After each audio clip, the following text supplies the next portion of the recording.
Hola chicos, bienvenidos a un nuevo de la Fermilia. Espero que les guste.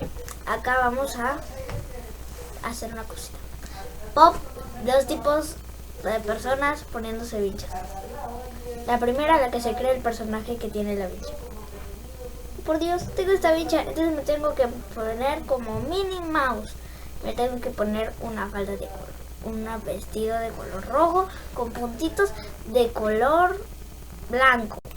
Luego Pop, la que se pone la vincha, que no tiene nada de características, solo es de un color. Y es recontra serio. Voy. Chao. Bueno chicos, eso es todo. Gracias por ver el video. Y espero que sigamos creciendo. Bye. Y suscríbanse a la familia Fernández para hacer uno más de la Fermilia.